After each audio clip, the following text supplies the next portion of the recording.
So this is what's happening each and every time a family gets loaded, where it's cycling through the model upgrade for each and every family. As you can see, it's reading the family in each and every time. For each time it's populating for a given space and iterating through the model.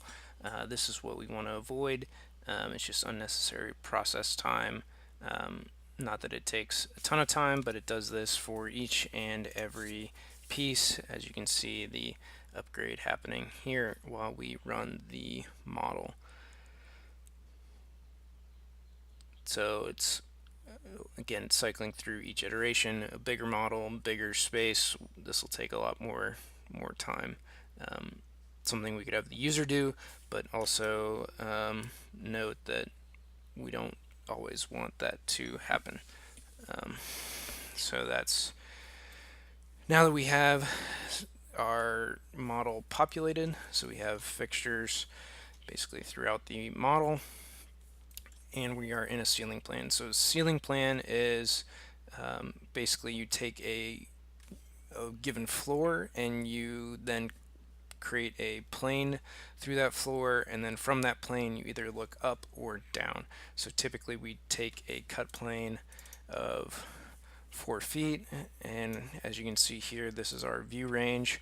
So 4 feet from the associated floor to the top, which since this is the top floor, it's unlimited, but 4 feet, and looking up, if we go to a floor plan, so here you can see on the second floor we also have a view template applied.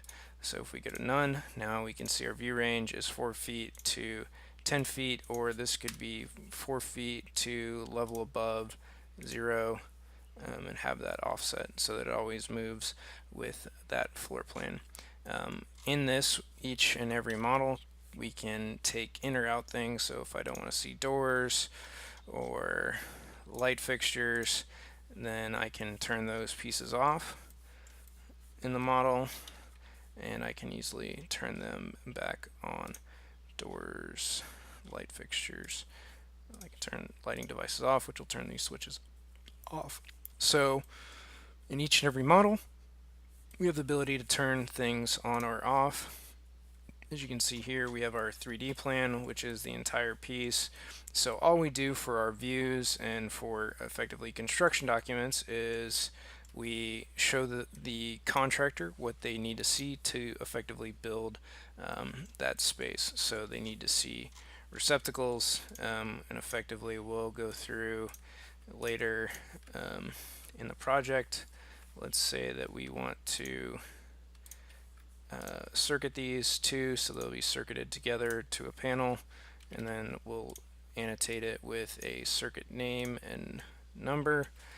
That way the contractor, the electrician in this case, knows to circuit to panel RP1, circuit 3, and that these two receptacles are on the same circuit.